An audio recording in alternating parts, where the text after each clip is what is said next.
to Not Safe for Work PMQs with Graham Hughes. I'm on the move today. I'm on my way to Manchester. I've got to drop this thing off in Liverpool tomorrow. So I am for Gordon to pick up. Gordon Dingwall, who is going to take it down back to Ukraine, where it's been for the last month or so. 30 people around. It's been at my house for the last couple of weeks because I was helping people get over from Calais and stuff. So we're all back in the UK now, so that's good. And yeah, Gordon's heading off tomorrow to head back to Ukraine with aid. He's meeting up with Bear, and yeah, I hope you can hear me okay. It's a bit noisy. I've just got on the motorway, so I've started a little bit early just because well, obviously I can't touch my phone while I'm on the motorway. I can touch the stereo though, so that's good. Now, the stereo might be a bit quiet, so if you're having any trouble with any sound, can you please let me know in the comments? Just someone leave a comment, let me know I'm actually going out and people can hear me. That would be nice. I always get these sort of moments of dread that actually nobody is out there. The thing at the top of the screen says that some people are watching, which is nice.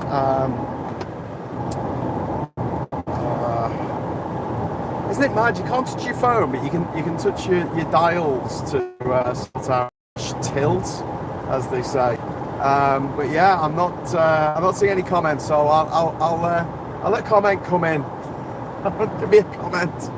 So please let me know you're there. That would be really nice. I've lost a viewer. One of the viewers has gone, oh, stop this. If you want to give me a shout, let me know. But I'm listening to James O'Brien on the radio at the moment. Oh, hello. I'm not here, said Ukrainians. Thank you. Hey there, says Second Chancer. Brilliant. So there are people there.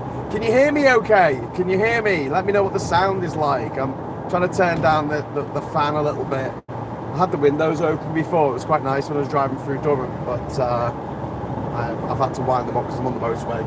It'll be very, very loud. So yeah, I'm glad you can hear me. I'm gonna put James O'Brien's show on at midday. I might turn it on a little bit earlier because normally he gets Theo Usherwood in to talk a little bit about what's coming up in PMQs. And I'll throw in my penny's worth, I think, at some point. And Spike says that, Sipka says I can hear you. Hello, Sipka, which is good. So I'll just turn the volume up on the stereo and see what's happening. I'm yet to find one who did come in 2019 who isn't thick as mint, but So on this I'm listening program to LBC at the moment. to Persuasion. Was he the? Oh, I get them. I do genuinely get them all mixed up. He's just talking about Tory MPs being as thick as mints. Yeah, they are. There's only one thing thicker than a Tory MP, and that's a Tory voter. I mean, seriously, after all this, people are going to vote for these bastards. And the thing is, as well, one is that they get away with it. They get away with absolutely everything. It reminds me of the episode of The Twilight Zone where there's a little boy called Anthony, and everyone has to be nice to Anthony or he'll make bad things happen. I really kind of want to know what bad things Boris Johnson has over people that make them love him so much. Do you know what I mean? Like the nanny out of The Omen. It's all for you, Boris. I love you. Look at me, Boris. It's all for you, Boris. Which is just, it's kind of, yeah. I was thinking of writing a thread actually on Twitter today, but obviously I'm going to be driving for a few hours, so I didn't get a chance to. But it was going to be about, well, it will be all about how the right wing make bad people feel good about themselves, and the left wing make good people feel bad about themselves. Yeah, that's what we do. That's how it works. That's not great, is it? And so I'll give you an example of this. Well, obviously, you can think of any given Tory who is a racist, Tory voter who's a racist and votes to get rid of the EU, workers here, people from the EU who came here to live and work. Get rid of them, yeah. And then they'll vote Conservative, they'll vote for UKIP, they'll vote for the right-wing parties. And it'll make them feel better about being a racist. They think to themselves, I'm not a racist, but... And although people say not everyone who voted for Brexit is a racist, bullshit. I'm sorry, I'm calling bullshit on that. There might have been a few people who were actually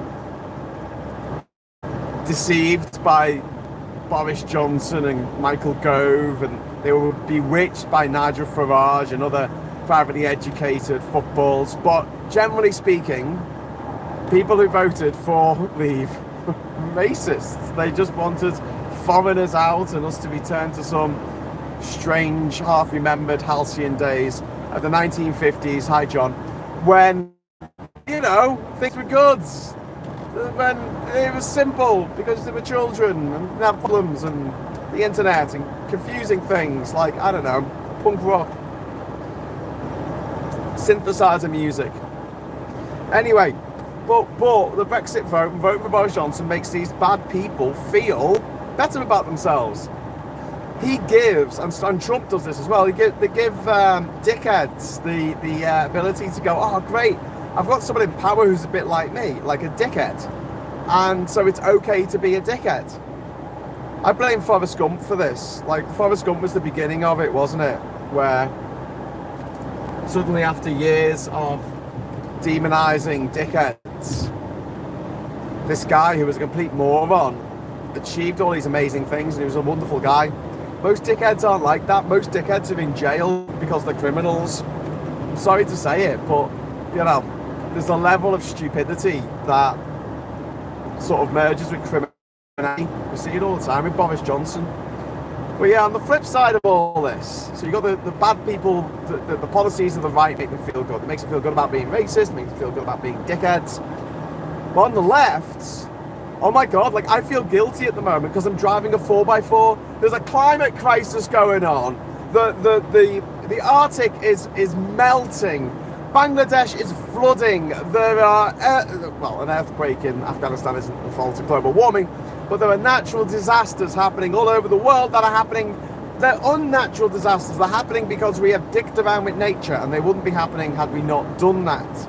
And things are going to get worse. The bushfires in Australia are going to get worse. The tornadoes and hurricanes in the USA are going to get worse. The droughts in sub-Saharan Africa are going to get worse. And we knew this. And yet I'm driving a 4x4. I see myself as maybe not a good person, but someone who wants to do good, someone who tries to do good at the very least. I always like that line from the Jack Nicholson film,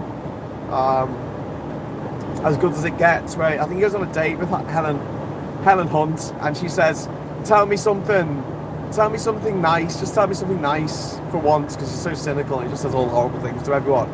And he says that he started to take his medication for his OCD after he met her because she makes him want to be she makes him want to be a better person. So I'm along those lines, you know. I'm not necessarily a good guy, but I'm trying to be. But at the same time, I'm driving a 4x4, a diesel 4x4. I'm going to spend probably £100 in fuel. £100 in fuel filling it up in a minute when I pull over to fill it up. It's obscene. It's absolutely obscene. And I feel guilty about that. I feel guilty when I fly to Ginger Island to go and sort it out so I can help this carbon negative island, because it actually sucks in carbon because it is surrounded by mangroves, hundreds of mangrove trees which suck in carbon and put it in the ground. They're amazing carbon sinks, mangroves. We need more of them, not less. But, you know, it makes me feel bad. I feel bad about that. I feel bad about flying. I feel bad about not recycling. I feel bad about eating certain foods because it's come from the other side of the world. The left wing has conspired to make me, who sees myself as a person who wants to do good, into feeling like I'm a bad person. And we've got to stop doing this. And I'm going to take a little bit of a cue from Judge Rinder off the telly.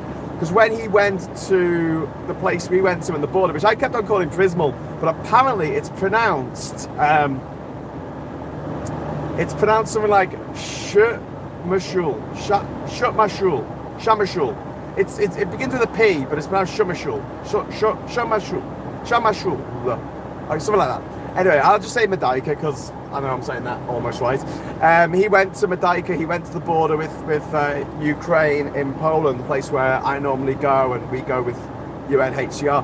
And he actually looked at it and he said he was there on the border, and he was talking a lot about how great the British response to the crisis in Ukraine has been, which I thought was really good because it made people feel good about giving. It made people good about getting involved, and he was very, very positive about it. When it's me, I'm just complaining about the government all the time, probably making people who've voted for the government and voted for Brexit feel bad about themselves. Maybe I should stop doing that. Anyway, so I'm just going to move over to James O'Brien. That was just a thought. I'm just going to move over to James O'Brien now. He's probably speaking to Theo Washerwood. That Boris Johnson was living it up. Sorry, that sounds like nobody's great business, like a sort of, I don't know, turning Downing Street into a branch of Stringfellows. Landed particularly badly among older people for the most obvious of reasons. So perhaps the calculation is that there is there are votes to be won by bunging them a 10% pension increase. I mentioned that 10% pension increase just before a by-election. Talk around PMQs, which is coming up in the next few moments. I think this is going to be a really difficult one for Keir Starmer this week. Thanks for the donation, Eurovash. Thank you. I imagine he's going to focus on the economy. Latest inflation's out today. You're saying don't eat meat every day. 9.1% in the 12 months to May. That's the fastest price rises for 40 years. But of course, he and Boris Johnson is going to make hay out of this. His stance on the strikes. He didn't say anything. There was no tweet, no statement yesterday from the Labour leader. Interestingly, Kate Osborne. Well, again, sorry, I don't know. And this is important. Very interesting. No, this is important. I mean, my contribution. Why doesn't he come out and say, why has the government done nothing to stop this strike? I'm sure he will. And I'm sure he's going to make that point. Right. But Boris Johnson is going to, within the political arena that is the House of Commons, try to drive a wedge between Keir Starmer and his own backbenchers. And to that end, Kate Osborne, who we're hearing from yesterday, the MP for Jarrow, who was of course on the picket line down in Bromley, is asking a question of Boris Johnson during PMQs. It's middle of the order paper, and I'm sure the Prime Minister in his reply is going to be trying to make the point that Kate Jarrow, of course, is still a PPS. Kate Osborne. Kate Osborne, sorry. Kate Osborne is still a PPS to Keir Starmer. Keir Starmer hasn't sacked her. They were asked not to turn up. Were they told that they'd be sacked if they did? That was the threat. Was it explicitly? That if you turn up, you'll be sacked, not just that we don't want you to go.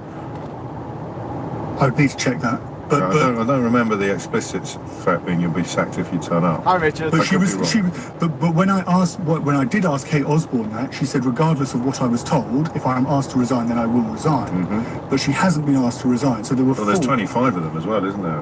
In total, I think, who turned up, or 20 odd. But again, we're doing it, Theo. We're doing it now. We're talking about the Labour Party when there's been 12 years of Tory rule and there's been a rail strike. 12 years of Tory Secretary of State rule. for Transport, Grant Shapps, 12 Secretary of State years for Transport, of Tory rule. Yes, and 12 years of Tory rule. I'm not criticising you. I just think sometimes we don't notice the gaslighting. We don't notice the votes being turned up because we operate in a media that's so ludicrously skewed in favour of this government that even those of us who try to be honest and balanced end up get caught up in the tailwinds. But the Transport Secretary, Grant Shapps, hasn't actually met, and this came out in the parliamentary question, hasn't actually met the unions since March the 8th, despite it being in the legislation. Probably seen how Mick Lynch deals with Richard Madeley. So, since March the 8th, and of course it is actually written into the legislation that if the rail operators actually want to change the working conditions, they have to go to the Transport Secretary to authorise it. Yes, that's a really powerful point. Which is what Keir Starmer should be trying to get the conversation to focus on. But here they are. So people like Jonathan Gullis, who, as Julie points out, probably had no idea that Mick Lynch had just wiped the floor with him. I think you're right, Julie, that they will be shouting their little heads off. Whatever Boris Johnson says, and that's the kind of febrile atmosphere that make you wonder whether Keir Starmer is about to have a bit of a nightmare at PMQ. I think it's going to be difficult because you will hear the cheers from the Conservative benches, but also listen out for the silence on the Labour benches. It's an odd thing because you're even younger than me. It's an odd thing, isn't it, that this association, industrial action, even 12 years into a Conservative government, can somehow be pinned on the Labour Party. I mean, it is, obviously they are part of the same movement. Oh, let's go now. Here comes... There we go. In the media, because they don't want to talk rolled employment than before the pandemic began, which would never have been possible if we listened to the right honourable opposite. Thank you, Mr. Speaker. The UK is the global leader in social outcomes contracts. They can deliver public services in an array of areas from healthcare, mental health care, employment, education and development aid. According to Big Society Capital, every £1 the government has spent in this way has delivered £10 in a further economic, social and fiscal value, including £3 We'll come back again briefly and cross back when Keir Starmer gets to his feet. Just trying to pin down precisely who asked the question about the reported offer of a the attempt to secure a £100,000 a year job at before. It was Chris Elmore, MP, Labour MP, I think for Ogmore, isn't it? I think. Wow. Do you think Starmer will come back to that? Probably not. Why not? People want to know. Because he's... Because he looked flustered. Told them, the contrast on my screen isn't great, so I don't know if Boris Johnson turned bright red or whether that's actually just the story. He did say previously, didn't he, that he thought that the spouses of political leaders was off limits. Right, we're crossing now. Spouses, this is Thank you, Mr. Speaker. Can I join the Prime Minister in his comments about Windrush? And can I pay tribute to everyone who is serving and has served in our armed forces? Can I also pay tribute to everyone standing for election tomorrow? In particular, the plucky Conservative candidate for Wakefield. He's standing, even though his own colleagues think he's so useless, they held a vote of no confidence in him. Does the Prime Minister... The guy said we're better than Harold Shipman. Does the Prime Minister hold any personal interest in seeing if the public will vote for a Tory that even his own side don't think is up to it? Well, Mr. Speaker, I've absolutely no doubt that the people of this country and the people of Wakefield, people of Tiverton and Honiton would much rather vote for a solid Conservative government than for a Labour Party. They're enablers and acolytes in the Liberal Democrats, Mr. Speaker. The karma chameleons of British politics. When the leader of the Labour Party hasn't even got the gumption, Mr. Speaker, to speak out against the rail strikes. That you called. To the people in the north of this country, up and down this country. Absolutely unbelievable silence from the leader of the Labour Party, Mr. Speaker. He's obviously not been to Wakefield recently. He's crashed the economy. He's put everybody's tax up. The last Tory sent up to Wakefield being convicted of a sexual assault. That's not much of a pitch, Prime Minister. Talking of people not up to the job, whilst the Transport Secretary spends his time working on his spreadsheet tracking the Prime Minister's unpopularity, thousands of families have had their holiday flights cancelled. It takes forever to renew your driving licence or passport, and now we've got the biggest rail strike in 30 years. If he is genuine,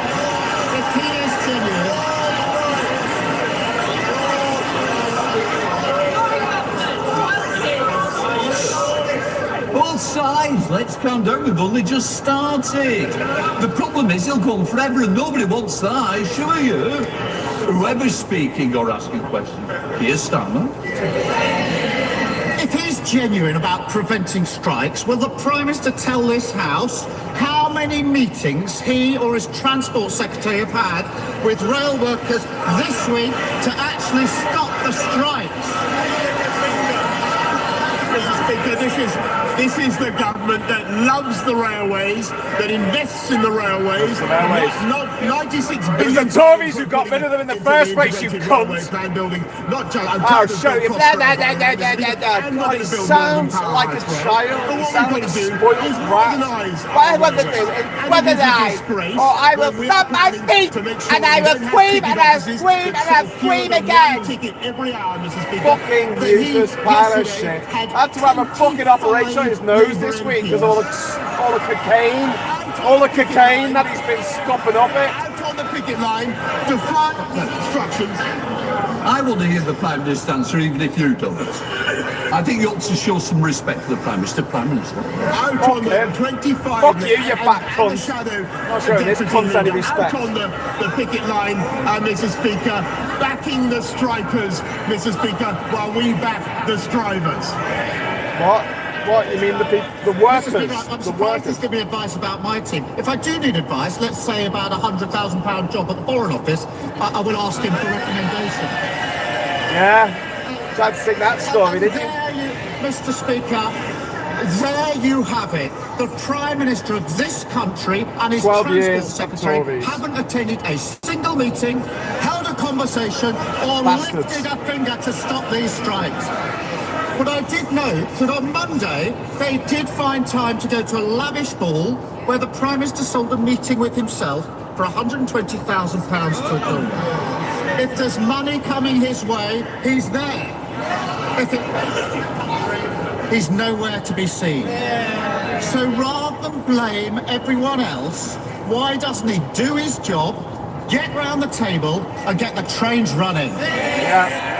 Mr. Speaker, Yeah. we are making sure that we do everything we can to prevent these strikes. Bullshit! As he knows, it is up to the railway companies Bullshit! to negotiate. That is Bullshit! their job. We've spent £16 Bullshit! billion looking after the railways. Bullshit! Mr. Speaker, throughout the pandemic. That's Bullshit! cost every household £600. Bullshit! At the same, we know why he takes the line he does. Bullshit! We know why he won't condemn the strikes. We know why even now Why would he he hasn't condemn got the the strikes gumption that you to have call out caused?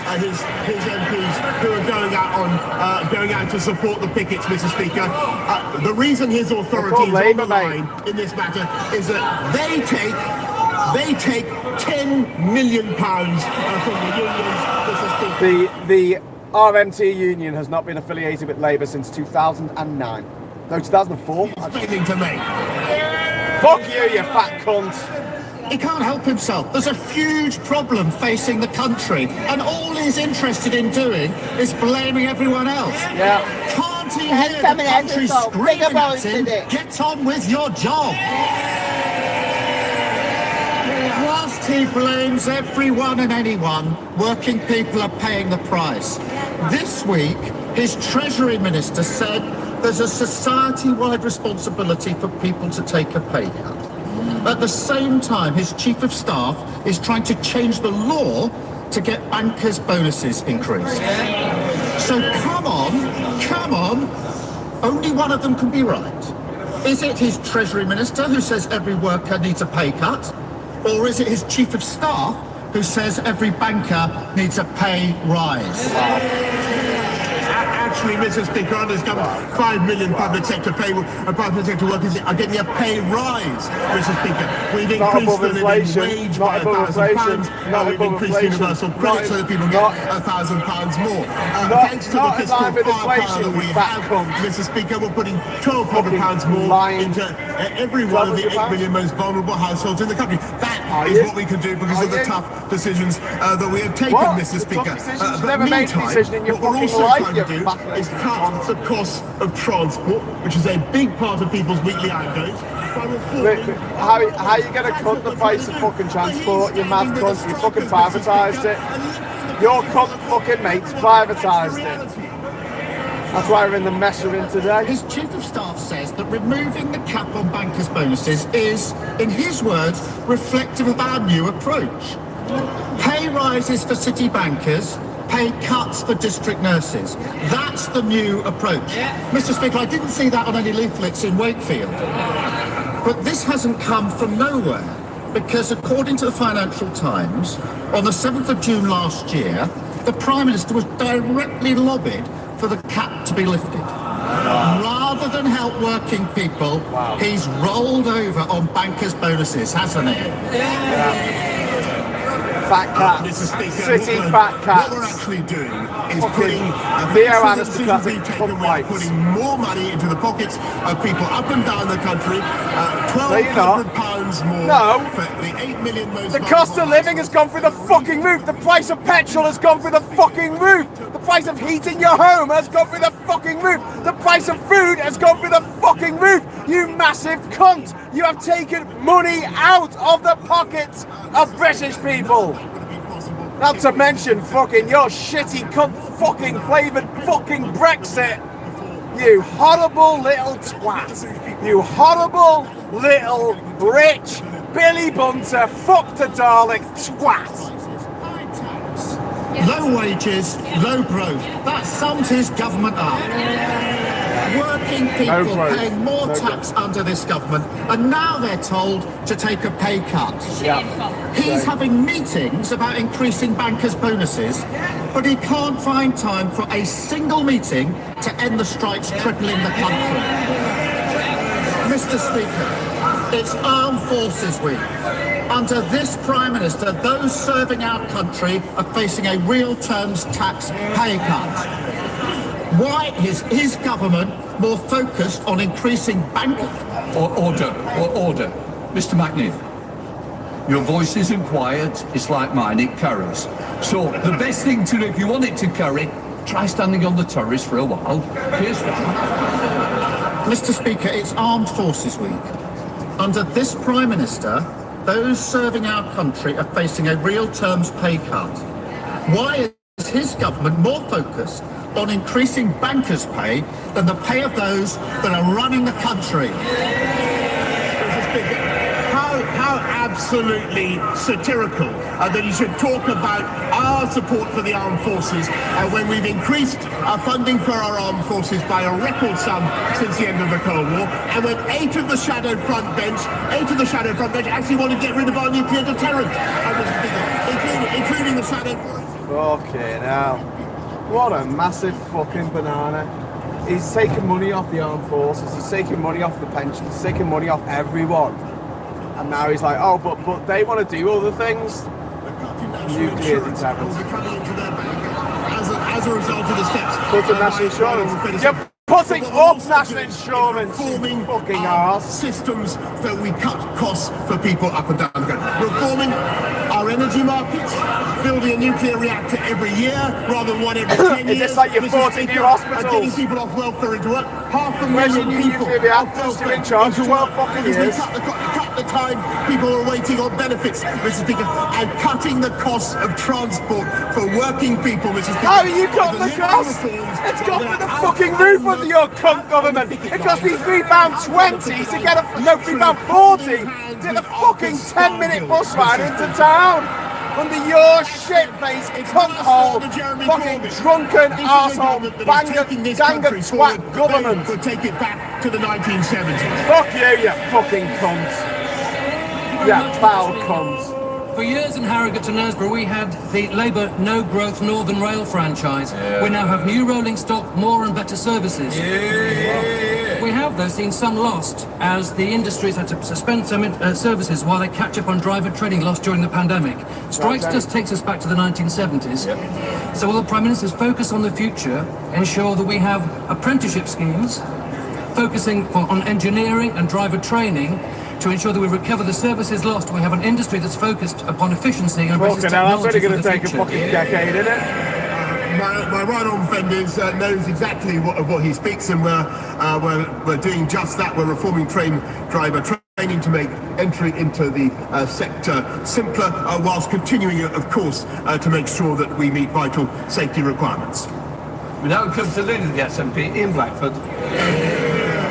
Thank you, Mr. Speaker. Can I associate myself with the remarks of the Prime Minister and the leader of the Labour Party as we mark armed services? We can thank all our service personnel for the services that they give.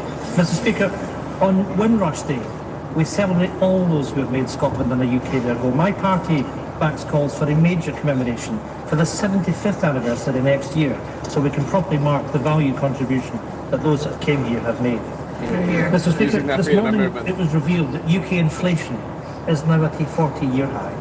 Families right across these islands are seeing their income squeezed as prices rise, bills soar, and Tory cuts and tax hikes hammer home. After 12 years in government, the Tories have left the UK economy in the doldrums and pushed millions of people into poverty. So, can I ask the Prime Minister, does he think his government Tory bears legacy. any blame for the fact that the United Kingdom is doing so much worse than our European neighbours? Actually, Mr. Speaker, I think the I whole take no House responsibility knows, at the all. whole country knows we've got a global inflationary problem, but this government has the fiscal power to deal with it, Mr. Speaker, and that is, I think, of benefit to the whole of the United Kingdom, including Why are we the Scotland, as worst? we've seen, Why are we seeing our pandemic, economy and doing I worse think it's a than matter of fact any that other taxes are actually country? highest of all Any other in country? Scotland. Any other advanced economy apart from Well, actually, Russia? that is not true, Mr. Speaker. But of course, the Prime Minister. Actually, Russia's not an advanced economy. We're doing the worst But the fact of any is, the advanced UK economy. economy is lagging behind on his watch. Actually, if he looks at France, inflation is less than 6% there. This morning's report from the Resolution Foundation and the London School of Economics is the latest in a string of devastating reports on the outlook for the UK economy. The report could not be clearer. The Tory government's disastrous Brexit is driving wages down, pushing inflation up, and will make us poorer. Thanks for over the super next chat, decade. Richard. But instead of reversing course, the Prime Minister is recklessly threatening a trade war at the worst possible time. Yeah. Will he finally come to his senses and negotiate an economic agreement with the EU, or is he going to woefully push the UK into recession? Mr. Speaker, that nobody wants a trade war, nor is there any need for one. But I think I'm afraid he's underestimating what this country is currently achieving. Not just the Moderna investment, but record vaccines, venture vaccines. capital investment What in this about country. no? Which is now What are you talking about? What are you talking about? Record venture capitalism? No, foreign direct investment has gone off a fucking cliff since these fucking cowboys got into power. Well, actually, since 2016. Since 2016, it's just gone off an absolute cliff. Number three is just talking about the fact that in Holland, when they go on strike, they just let people use the trains without paying. That was actually made against the law by these Tory scumbags. So, you know, that's what happened there. PMQs for Keir Starmer. We'll find out what marks out of 10 after this. LBC. Sending. Okay, I missed the end Mr. of that. Speaker, it's emerged that there is a backlog of 23,000 applications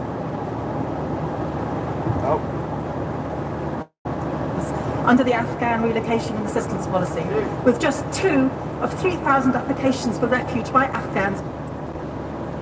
Sorry, I don't think I'm going to be able to do this because the signal's not good enough. This is actually coming through as a video, unfortunately. This is Caroline Work Lucas. for Britain, processed since April. Yet at the same time, on the Arab scheme have been slashed by a quarter since December. This is an incredible betrayal of the Afghan people who put their lives on the line to work for our country. So I still have casework, many people from the Chevening alumni, for example, who've been promised support since September. Can I send those cases to him? Will he put more resources into the scheme, and will he lift the cap on the ACRS scheme so that we can finally do our best for the people of Afghanistan? I thank her very much, but I think I'm afraid that she's underestimating what this country is already doing for the people of Afghanistan. Oh, what the our forces fuck? say we should celebrate. Oh, I hate this hitting the cunt. He is such 15,000 I can't listen to him anymore. Shut the fuck up, you absolute fucking clanging gobshite. They're missing the dog. Oh, you terrible sack of shite. Oh my god, I don't think I've ever hated a human being as much as I do Boris Johnson and Priti Patel, actually, human beings. Boris Johnson and Priti Patel, I can't listen to his fucking voice anymore. You know, I know I've met compulsive liars in my life, and they're fucking nutters, and they're the worst type of people. They're all fucking cokeheads usually, and they just lie about stuff. They'll tell you that they're in the fucking SAS, or they're a spy, or they're a spook, or whatever. They'll tell you absolute bullshit about their qualifications, and they'll tell you as if you don't know they're lying. You know, they have so little respect for the person they're speaking to, who knows that this is bullshit that they're coming out with. I'm not some random person in a pub who they've just met. I'm someone who knows them. I know this is bullshit. I know it's not true. And yet, they keep the lie going. They find it so difficult to ever retract the lie. Boris Johnson's response to absolutely everything, and we were talking about this last week with Lee, saying, you know, Boris bingo of all the bullshit. He always comes out with the same fucking stuff. In fact, you can replace him with one of those little a fat action man doll from the 1980s that had the little string on it that you pulled it out, and it only had like 5 or 6 different phrases that it would say. You can replace it with a life-size fucking one of them and just pull the fucking string, and it will go vaccine rollout, vaccine rollout, vaccine rollout, Brexit done, vaccine rollout, the world beating. Whatever you say to him, whenever you say, you just did that, he goes, no, I didn't. If you say to him, oh, you've lost all my money, he goes, no, I've actually gained you money. And you're standing there with no money, going, how have you gained? He just says the opposite of whatever's put to him. He just goes, no, that's not true. We're not the worst in the world of all advanced economies in our economy at the moment. We're not the worst in the world. We're the best. We're actually the best. Did I misspeak? I don't know. I'm driving, so I just had the radio on so I could actually see what was happening. And now it's gone back to James O'Brien talking about, well, it's gone to adverts, but it's gone back to James O'Brien talking with Theo Usherwood about the questions that were brought to PMQs. And I was gonna just leave, because when you listen to it on LBC, they have a little window that you can look at where it just gives you the full PMQs live. But because it has a video attached to it, I just don't have the bandwidth to get that, unfortunately. Next time I'm driving and PMQs is on, I'll try and get on a radio station that just plays the whole PMQs. It'll be a lot easier. Anyway, a huge thank you to Yovosh and to Richard there for my wonderful super chats. That is amazing. We've now taken £27 in super chats, and this is a short broadcast.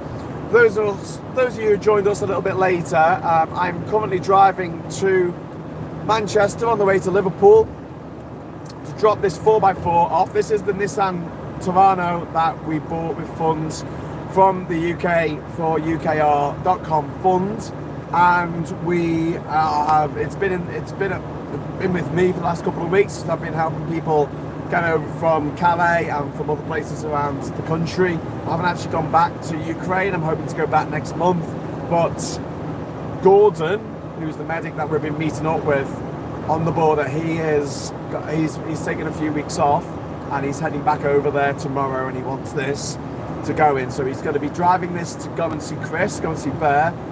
Bear's got a load of aid to take over for him, so he's going to be going down to Banbury to meet up with Bear and fill this up, and then he's going to head over to Ukraine and drop it off in Ukraine. Actually, he's not taking it to the border, he's going into Ukraine with this. That's why it needs to be a 4x4, because the roads are so bad in Ukraine after the Russians bombed them all, so you need a 4x4 to get through some places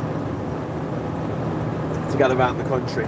Now, let me just talk a little bit about Ukraine. The war is not over by any stretch of the imagination. If anything, the fighting is becoming more ferocious. The Russians have shown no signs whatsoever of backing down. Sorry, it's quite bright in my eyes, but the top of the sun visor down. I really think it's a good idea. So Putin's got no intention of backing down, and although there is a lot of strain, economic strain, military strain, and a lot of things are going against the Russians, he kind of figures, I guess, that if he can survive, if he can keep fighting, keep his troops in there, winning the ground inch by inch until winter, then he will force the Ukrainians to concede territory, which the Ukrainians aren't really prepared to do at the moment, understandably.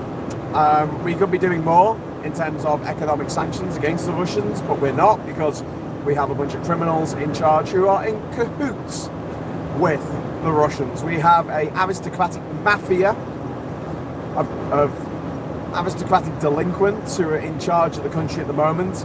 They run the joint like a mafia.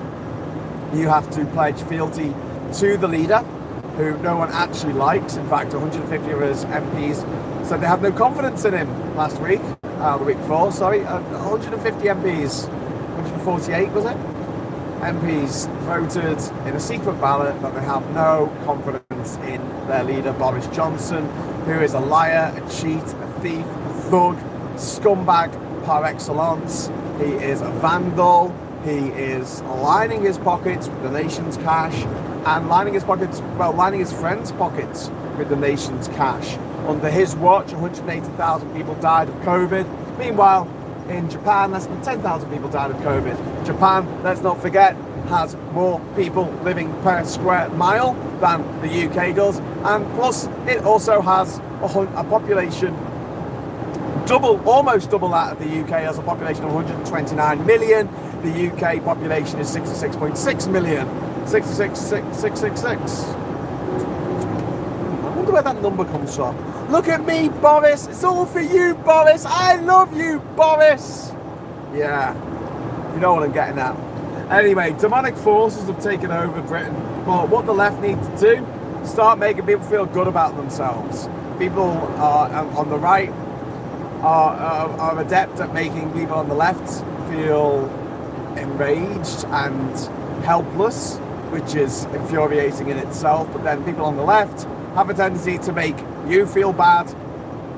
You know, we've discussed this a little bit on the chat today about what you've had for breakfast. You know, how you get to school, dropping the kids off at school. Why didn't you cycle? Well, you know, I walk, but it's country roads and it's 60 miles an hour along country roads. 60 miles an hour? Can you believe that? Like, seriously, 60 miles an hour along a little tiny windy road with blind curves, blind corners, and my children are gonna cycle on that. I don't think that's gonna happen. That's not gonna happen. There are no cycle lanes. It is dangerous as F to cycle in the countryside, and it's probably even more dangerous in the city, where people just turn left without checking their left wing mirror and basically smack into you if they're turning left at the light. It's a huge problem. And also the weather is a huge problem. As much as I want to be green as possible, the idea of, I don't know, trying to get to drop the kids at school, well, one kid takes the bus, but the other kid, 7-year-old child, get them to school, on a bike, in the snow, on the ice. You want to go up the hills of Durham with a bike, 7 o'clock in the morning, on 60-mile-an-hour roads, which are like this wide. I mean, I don't want to drop the kids off at school each day. I don't want to do that. Not just because I'm lazy, but because it's bad for the environment. I would rather there was a green alternative. Yes, what about electric cars? Well, electric cars would be great if A, I could afford one, which I can't, or B, if they didn't cause a lot of damage to the environment in terms of their batteries, their lithium batteries, which aren't particularly great for the environment either.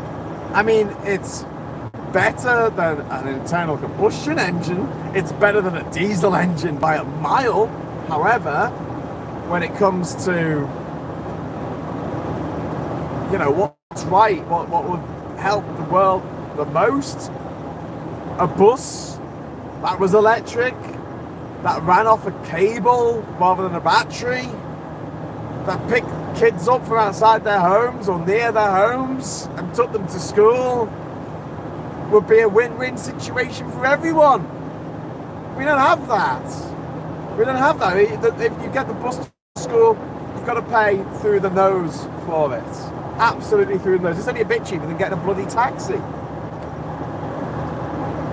Especially if there's more than one of you. In fact, if I want to go to town with Catherine and the kids, there's 4 of us, it is cheaper to drive to town, pay for the fuel for town, and then park up. It's free parking in Durham after 2 o'clock each day, than it is to take the bus.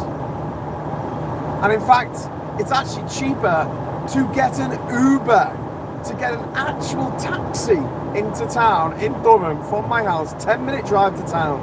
It is cheaper for 4 of us to get an Uber than it is for us to get the bus. And that is mad. And that is the result of 12 years of Tory rule and 18 years of Tory rule before that. I'm 43 years old.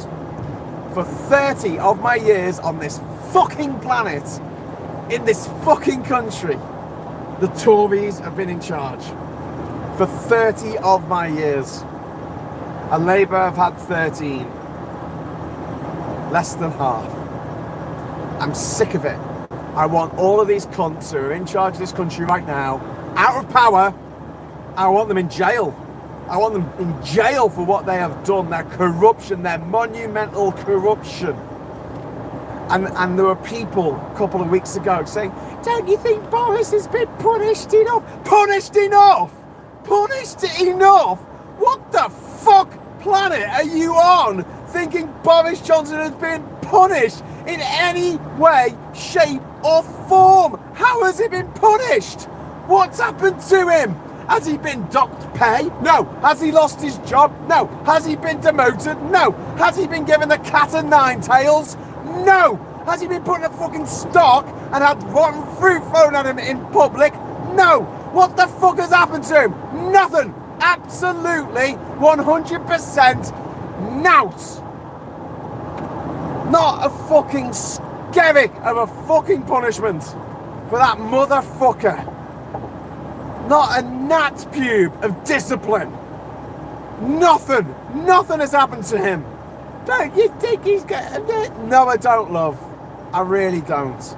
The last few Tory voters in this country, fucking hell. Talk about brain donors. Do you know what I blame? Drugs. I think a lot of them took a lot of drugs in the 1960s and it has fucked their minds. Absolutely fucked their brains beyond comprehension, beyond anything that we've seen before in humanity. Because these so-called hippie children, the children of the revolution, who are now our pensioners, vote time and time again to fuck the young. To absolutely screw them over, left, right and centre, to take away their freedom of movement, to take away their workers' rights, to take away their benefits, to take away any chance they have of social mobility.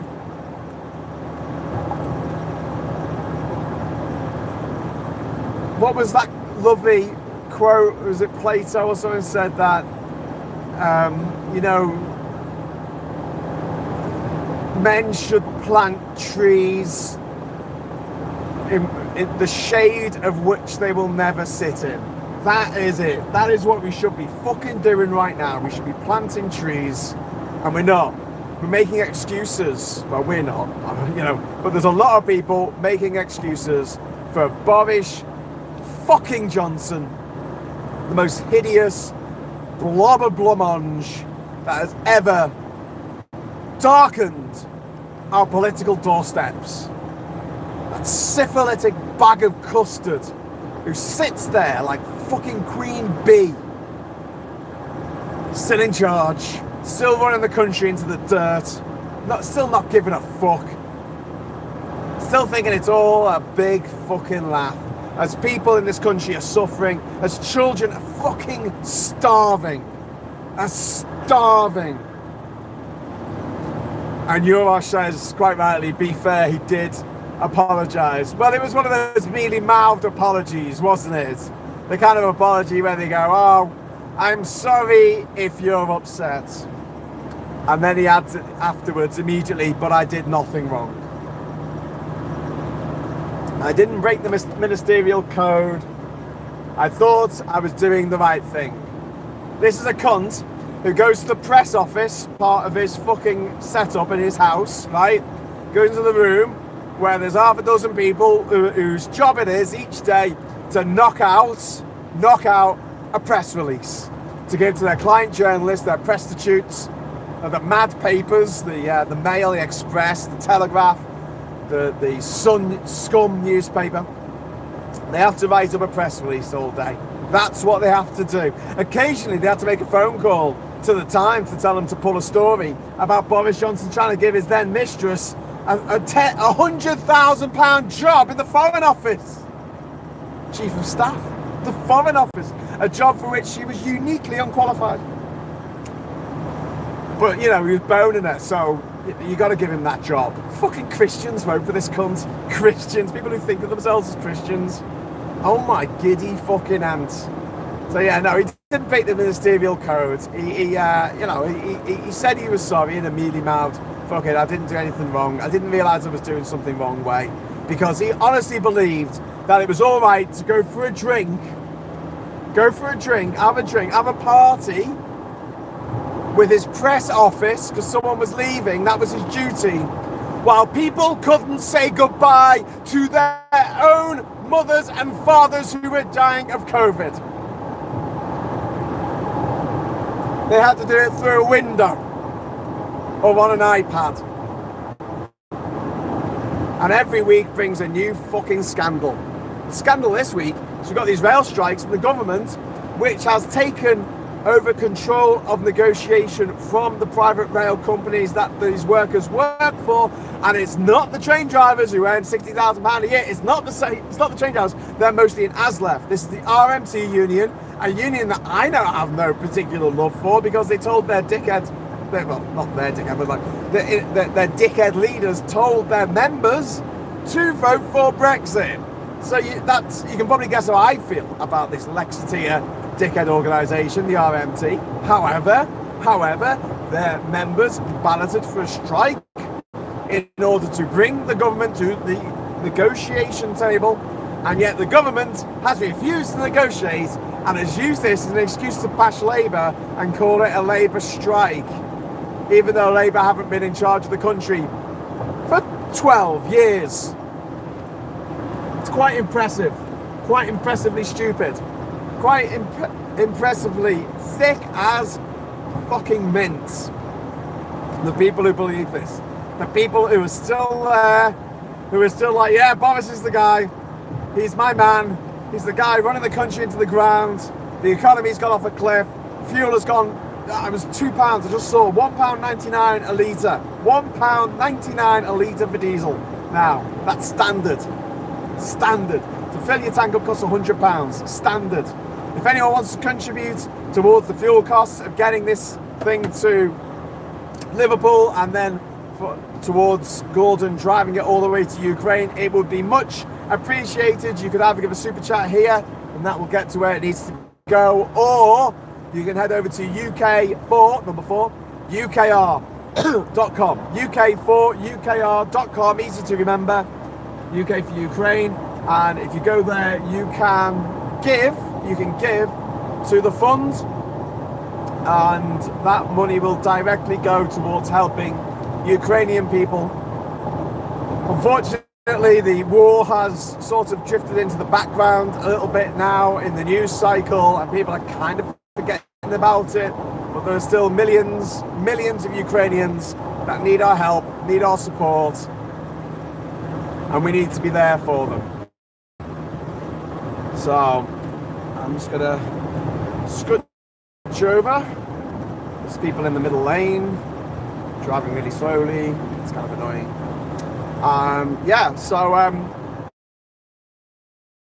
Away with thievery, gets away with bribery, gets away with corruption on a scale that this country has never seen before. Even in the days of the rotten boroughs, the corruption was never this monumental because the sums of money involved were just simply not as big. This guy who he's going to have dinner with the wife of the Russian, finance minister or something? I mean, oh my God, what? Seriously, what? And then this week we have this strike, which I support, even though I don't like the RMT. You know, what can I say? You piss with the dick you've got. These railway workers decided to strike as a tool to get the government to the negotiation table. I mean, this isn't even for the government to cave in on their demands. This is just to get the government to the fucking table to negotiate. And what do these fucking rancid little bastards in government, what do? They go out and say, oh, it's Labour's fault. They send Jonathan Gullis. Oh my God, he's just hideous. He's like a bog creature that can just. It's like one of those frogs, you know, ones that open the mouth really wide and make a noise. And a swamp monster have got it on, like a slime monster, toxic slime monster. And they've made this toxic mutant frog, like a shit Teenage Mutant Ninja Turtle. And all it can do is open its mouth and go, whoa, whoa. Anyway, this shitty backbench dickhead motherfucker is invited on the news show yesterday because none of the front bench wanted to worry about, you know, actually defending the government's position. And he just went on this big attack about how Labour was responsible for all this. And I'm sitting there thinking, the RMT hasn't been affiliated with Labour since 2004. Ladies and gentlemen, that's 18 years ago. And this thing with the Tories, they're just constantly living in the past. They just live in the past. They've got no idea, no comprehension of the future, of what the future holds. It's just painful. It's absolutely fucking painful. They live in the past. Their voters live in the past. They live in this idiotic reverie of this idealized version of the 1950s or 1970s. They don't live in the real world. They've never experienced the real world. They've never suffered.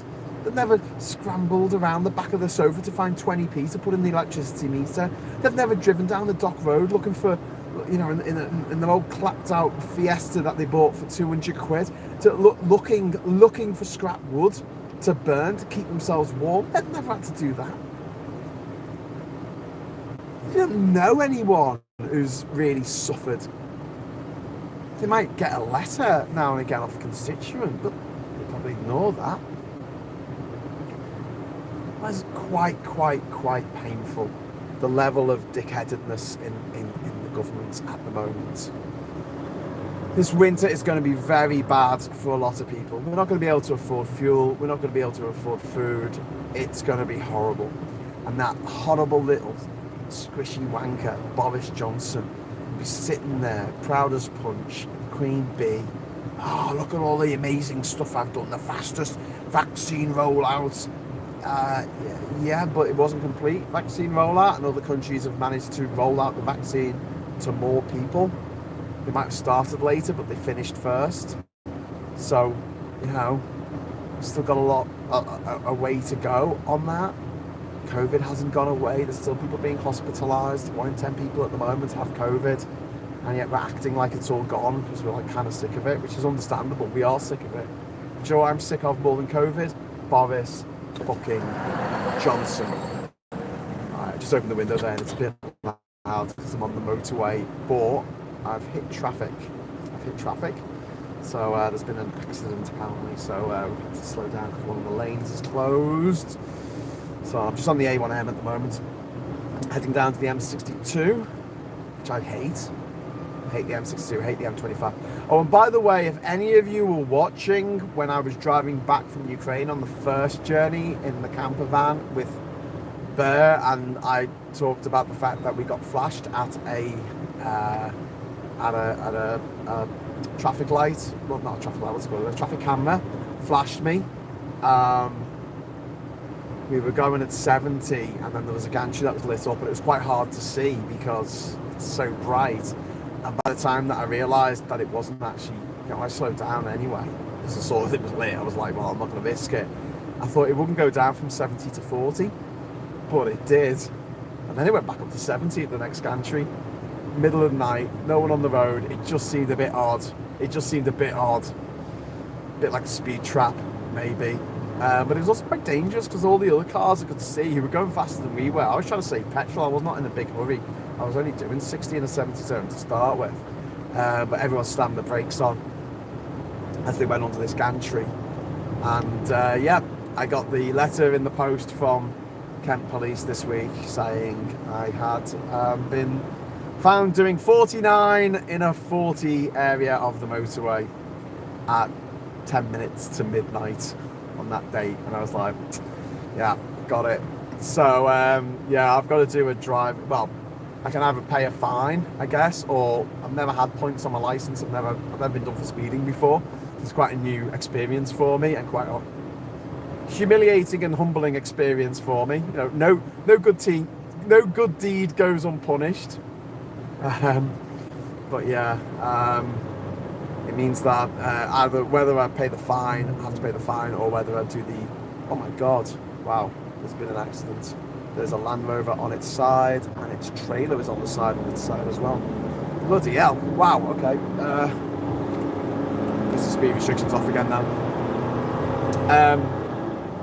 Sorry, got distracted by the accident there. Yeah, so generally speaking, I'm a conscientious driver. I tend not to drive too fast. I tend to take it easy. People laugh at me and say, "Oh, it's like driving Mr. Easy with you, Graham." But you know, I am quite a careful driver. I'm quite courteous, I like to think, but you know, careful. I don't want points on my license, but whether I do pay the fine or have to do the course, it's going to cost me about 100 quid anyway. So if anyone's watching this and feels sorry for me for getting flashed for the first time in 26 years of driving on British roads, actually 27 years because I started driving when I was, 17, yeah, so 26 years. If you feel sorry for me or feel like if that was a bit unfair considering I was driving back from dropping off supplies in Ukraine and then dropping off refugees in Dusseldorf, you can throw some money into the super chat because I'm going to wrap it up very soon. I have to come off the motorway soon and get some horrifically overpriced fuel because the fuel companies are greedy. Don't forget, in 2008 the price per barrel was similar to what it is today, and the price of fuel was 2/3 of what it is today. Great, eh? All good stuff. Right, so I'm going to be in Liverpool this weekend, and I was hoping to do an episode finally of Hughes of the World tomorrow. I think I've been waiting to do Côte d'Ivoire now for about 4 months. However, I'm going to be staying at my parents' house, and it might be a bit difficult to actually do the show, and plus I haven't brought my video camera with me, so I'll be doing it with my phone, which is doable, I guess, but we won't be able to have all my snazzy graphics on there. Thanks very much, Lee, towards your speeding fine. Thank you. Yeah, I feel ridiculous. Thank you so much for that, Lee. I will put that towards the speeding fine. It's very, very frustrating. It was a very frustrating turn of events. Obviously, I was filming at the time, and obviously, you know, I'm talking. I had Bear in the car with me. I generally I'm looking at the road. Don't want to get caught out, but the M25 has these bloody gantries, the smart motorway, and they can put any speed they like on the gantry, and you've got to be going at that speed when you go under the gantry. It's mad because normally when you're driving on the motorway and you see a sign saying 50, you slow down to 50, and you might not actually be at 50 miles an hour by the time you cross the sign. But it's not like bang, you didn't slow down to 50 by the time you cross the sign. I'm going to give you £100 fine or £150 fine or whatever it is. So thanks very much, Lee, for that. It's coming up. It's 10 to 1 now on the time, and I am going to try and find somewhere to get some fuel. Problem is, I'm on the motorway, so the fuel's going to cost even more than normal.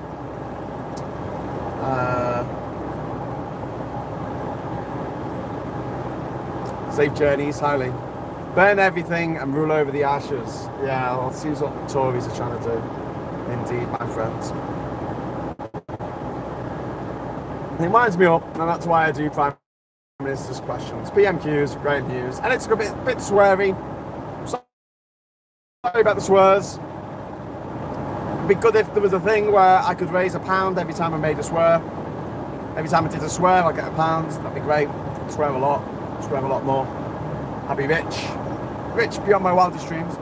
But yeah, before I go, I do want to say, if you can share the UK for ukr.com website. I'm sure everybody watching this has already contributed, and that's great, and I thank you a lot for that.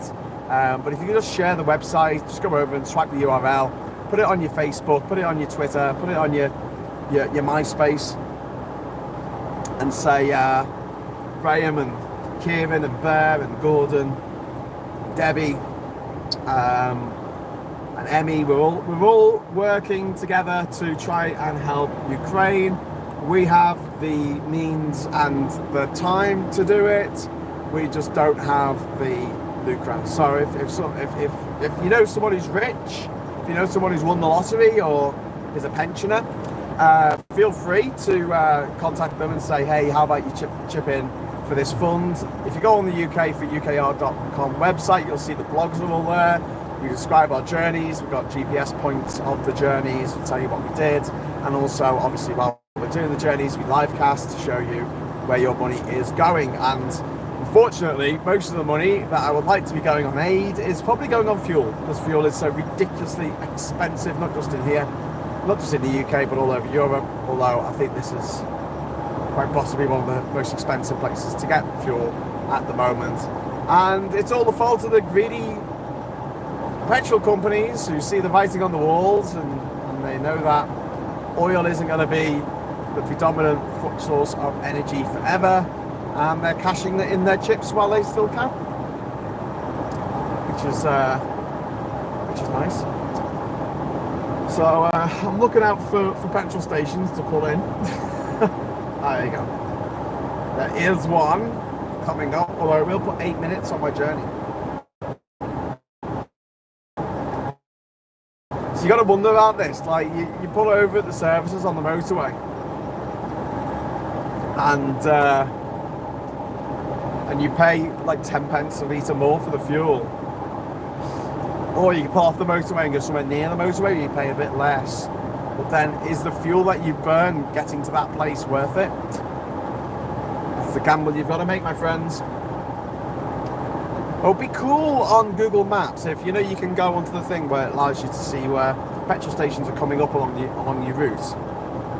It would be very cool if there was a thing that actually showed in real time the price of fuel on that map. So it'll say like Esso or BP service station, and underneath it will say unleaded, etc., diesel, etc. I think that'll be boss, won't it?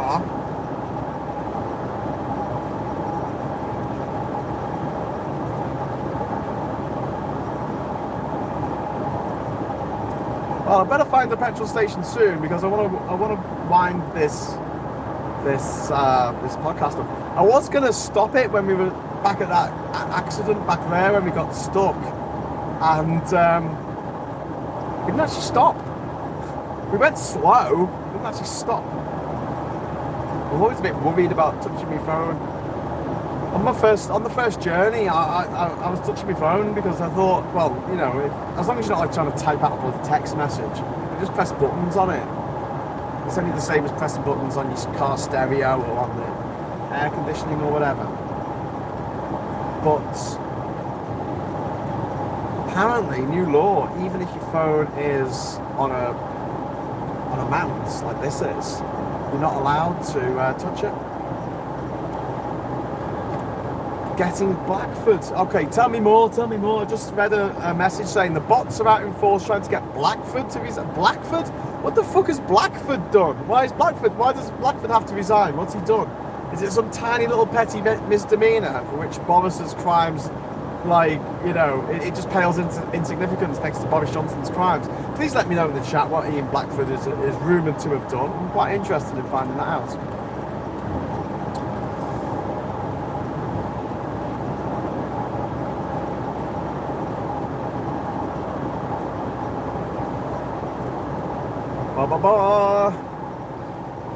Okay, so I think I'm coming off the A1M onto the M1 now, and that'll lead me to the M62. The road to Hull. Happy Pride, says David. Yay, happy Pride, man. Happy Pride. Well, that's the point. I'm going to Manchester. Could maybe this evening head out to Canal Street, since it's 5 months and it looks like it's going to be a beautiful day, beautiful evening. An SNP MP has been suspended for 2 days for sexually harassing an SNP admin worker. Oh yeah, I've read about that, yeah. But what about this Tory who was in Wakefield, who was done for abusing a 15-year-old boy, was it? And then the other Tory who in Tiverton who was found watching porn in Parliament.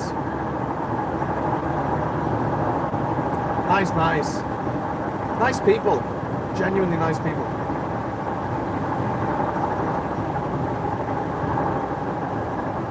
Okay. I've got to come off the motorway now because I'm going to a petrol station, and then I can press stop. Hopefully it'll only be a couple of minutes to the petrol station, and then I can stop just about 1 o'clock, which should be nice. Value round and not giving support to the victim. Oh, that's a bit shit. That's a bit shit, Ian Blackford. Sort that shit out. Told you a million times, don't be shit. Although, I mean, does anyone have to resign for anything these days? Considering what Boris Johnson's done, got away with. Strike the light, I'm 9 miles away from Wakefield. Oh my God, should I go to Wakefield? Should I go to Wakefield with my big tannoy thing? You know, like in Blues Brothers, on top of me car. A Bluesmobile. Little tannoy speaker. Don't vote for the Conservatives. Don't vote for the Conservatives.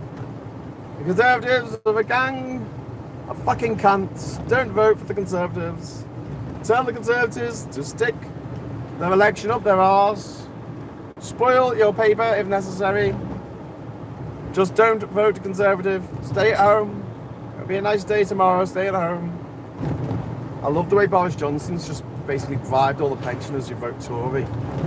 10% increase. When actual workers aren't allowed, public sector workers are getting a pay decrease. And the pensioners, 1 in 5 pensioners are millionaires in this country. 1 in 5 pensioners are millionaires because of the price of their property. 1 in 5 live in poverty. I feel something should be done about that. Don't you? I'm not saying Soylent Green, but I did just say the word Soylent Green. It's quite funny. Okay. Toll bar garage? What is this? We buy cars? I don't want a car. I want fuel. Oh, here we go. We'll go to those little places that's got a Lidl and a Home Bargains. Now, if you're from Liverpool, you will still call it Home and Bargain, because that's what it used to be called, Home and Bargain. And then changed the name to Home Bargains. And took over the world.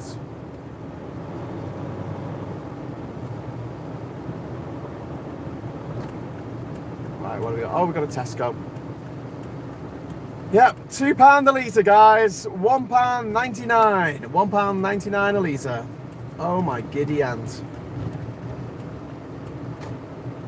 That is ridiculous. That is quite monumental. Is that diesel? It is diesel, unfortunately. Vin Diesel. Shit, I forgot what side the petrol cap's on. No, there isn't a little arrow next to the petrol guy. Where's the fuel? Oh, it's over there. I went the wrong way. Come into the supermarket. Come into the supermarket car park. Adventures in Tesco car parks with Graham Hughes. Thank you. Hello and welcome on this Wednesday the 22nd of June 2022. 6 years ago, I was flying back from Bocas del Toro, from my island in Panama. I was flying back from my island in Panama to vote to stay in the EU. That's how much I wanted to stay in the EU. And also I had tickets for Glastonbury that year. 100 Trees. Hello, 100 Trees. How you doing?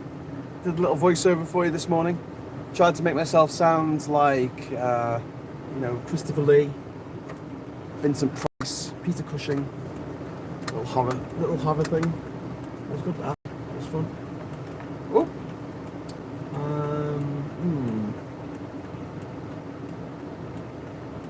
This guy is leaving. That helps me.